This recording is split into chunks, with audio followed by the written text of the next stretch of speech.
હવે સમાચાર વિગતવાર. ભરૂચ અંકલેશ્વરને જોડતા નર્મદા મૈયા બ્રિજ ઉપર સુરક્ષા જાળીની કામગીરી પૂર્ણ કરાઈ છે. હવે કોઈ વ્યક્તિ બ્રિજ ઉપરથી નદીમાં કૂદી નહીં શકે. આત્મહત્યાના બનાવો અટકાવવા 184.58 લાખના ખર્ચે જાળી લગાવાઈ છે, જેમાં નદીનું દ્રશ્ય પણ જોઈ શકાય. ભરૂચ અંકલેશ્વરને જોડતા જૂના નેશનલ હાઈવે નંબર 8 ઉપર આવેલા નર્મદા મૈયા બ્રિજ ઉપર સુરક્ષા જાળી લગાવવાનું કામ પૂર્ણ થયું છે.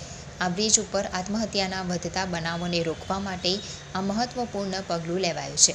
બ્રિજની બંને બાજુ કુલ 1.462 કિલોમીટર લાંબી સુરક્ષા જાળી 69 દિવસોમાં લગાવાઈ છે. હવે વધારાની સુરક્ષા માટે આ જાળી ઉપર કાંટાળા તાર લગાવવાની કામગીરી પણ ટૂંક સમયમાં હાથ ધરવામાં આવશે. ગુજરાત સરકારે ટ્રાફિકનું ભારણ ઘટાડવા માટે ગોલ્ડન બ્રિજની સમાંતર નર્મદા મૈયા બ્રિજનું નિર્માણ કર્યું હતું. આ બ્રિજનું લોકાર્પણ વર્ષ 2021માં આશરે 423 કરોડ રૂપિયાથી વધુના ખર્ચે કરવામાં આવ્યું હતું. જો કે સમય જતાં આ બ્રિજ ઉપરથી ભરૂચ સહિત અન્ય જિલ્લાના આશરે 50 જેટલા લોકોએ નર્મદા નદીમાં કૂદીને આત્મહત્યાનો પ્રયાસ કર્યો હતો.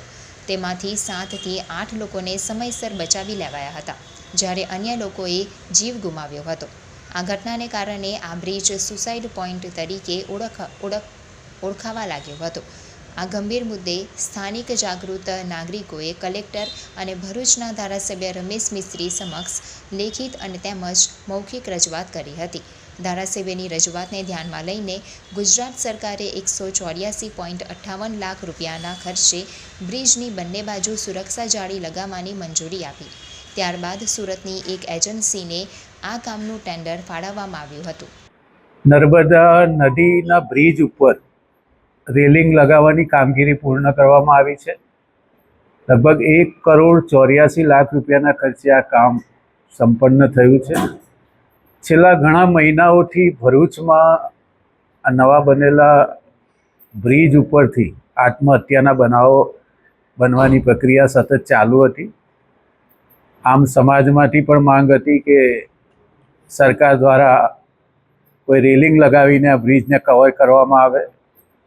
લોકોની લાગણીને માન આપીને રાજ્યના મુખ્યમંત્રીએ માર્ગ અને મકાન વિભાગે આ રકમ આપણને ફાળવવામાં આવી. તાત્કાલિક કામ શરૂ કરવામાં આવ્યું ને આજે રેલિંગ લાગીને આ બનાવો જે બનતા હતા એને આપણે અટકાવવામાં સફળ થયા છે.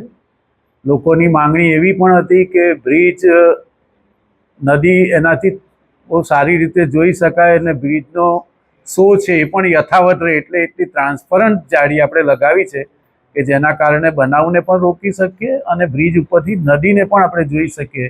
આ બંને પ્રકારની વ્યવસ્થા કરવામાં આવી છે.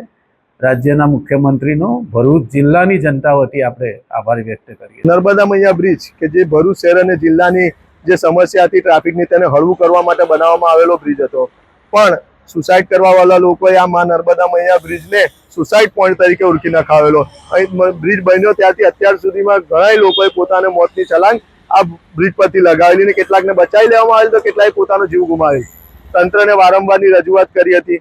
ભરૂચ વિધાનસભાના ધારાસભ્ય, માર્ગ અને મકાન વિભાગ તેમજ તંત્રને અમે વારંવારની રજૂઆત કરતા આજે જ્યારે આ નર્મદા મૈયા બ્રિજ પર નેટ લગાવવાનું કામ પૂર્ણ થયું છે, ત્યારે નર્મદા મૈયા બ્રિજ પર નેટ લગાવવાનું કામ શરૂ થયા હતી.